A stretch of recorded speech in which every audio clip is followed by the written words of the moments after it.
Hello बच्चों, let's see this question. The question says select the correct statements. तो question में हमें 4 statements that is 1, 2, 3 and 4 दिए हुए हैं that are related to plant variety as well as agriculture. तो इन स्टेटमेंट्स को पढ़कर हमें जो करेक्ट स्टेटमेंट हैं वो सेलेक्ट करके उनका कॉम्बिनेशन ए, बी, सी या फिर डी में से फाइंड करना है. तो क्वेश्चन के लिए जो हमारा की कॉन्सेप्ट रहेगा,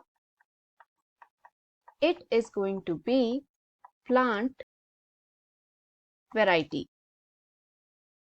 तो यहाँ पर हम देखेंगे कि आखिर ये होती क्या है एंड इन्हें डेवलप क्यों और किस लिए किया जाता है. तो ये जो है एक इजी क्वेश्चन है. सो यदि हम हमारे इंडियन इकोनॉमी को कंसिडर करें तो हमारे देश की जो इकोनॉमी है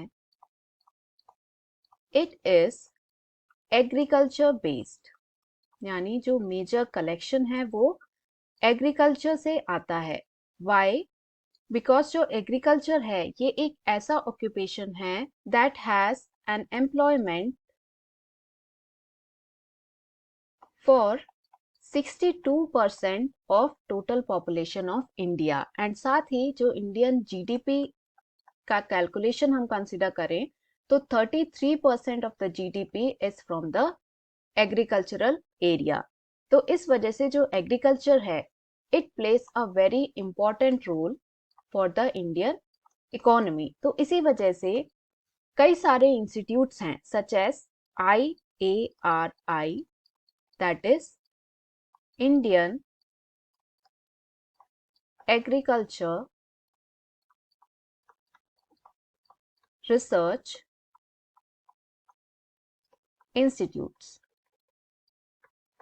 तो इस तरह के इंस्टीट्यूट्स हैं that are present all over India जिनका मेन फोकस होता है द एग्रीकल्चर इम्प्रूवमेंट. तो ये कोशिश करते हैं टू डेवलप प्लांट वेराइटीज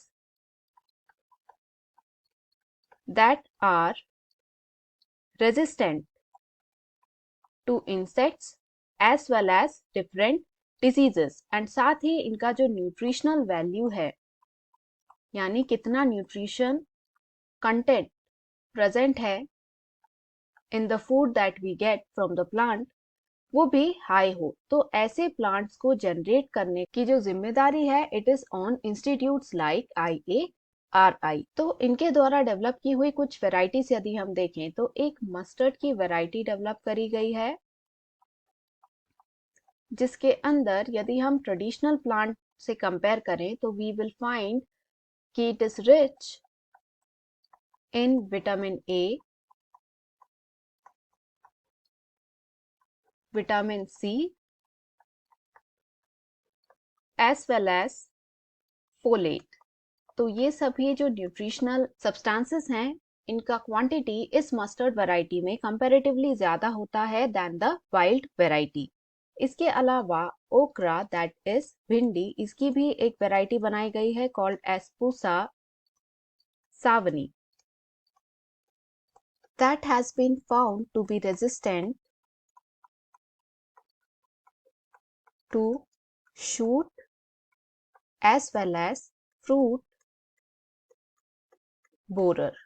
तो ऐसे इंसेक्ट्स जो कि शूट एंड फ्रूट दोनों को खाते हैं, उन्हें बर्बाद करते हैं, इन दोनों के लिए ही रेजिस्टेंट होती है ये न्यू वैरायटी ऑफ ओकरा. तो ये जो रेजिस्टेंस है टुवर्ड्स द पेस्ट, इसे मेंटेन करने का काम होता है ऑफ द हेयरी लीव्स जो कि हमें प्लांट में देखने को मिलती है. तो इन एक्स्ट्रा हेयर्स होने की वजह से जो पेस्ट हैं वो इन पर रह नहीं पाते, they find it difficult to stay on the leaf. तो अब यदि हम यहाँ पर दिए स्टेटमेंट्स को देखें, फर्स्ट कह रहा है IARI has released a mustard variety rich in vitamin C. तो ये बिल्कुल करेक्ट है जैसा हमने यहाँ पे डिस्कस किया है.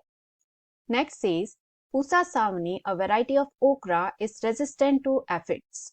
तो ये जो है इनकरेक्ट है बिकॉज ये जो वेराइटी है ये एफिड्स के लिए नहीं, rather fruit borer and shoot borer के लिए रेजिस्टेंट है. तो इस वजह से ये इनकरेक्ट है. Next says hairiness of leaves provides resistance to insect pest. तो ये बिल्कुल करेक्ट है जैसा कि हमने यहाँ पे डिस्कस किया हुआ है. And the last statement is Agriculture accounts for approximately 33% of India's GDP and employs nearly 62% of the population. तो ये डेटा भी करेक्ट है जैसा हमने यहाँ पे डिस्कस किया है. यानी क्वेश्चन में जो हमसे करेक्ट स्टेटमेंट पूछे गए थे they are first, third and fourth, and ये कॉम्बिनेशन हमें मिल रहा है in option C. That will be our final answer. That is 1, 3 and 4. Hope you understood it well. Best of luck.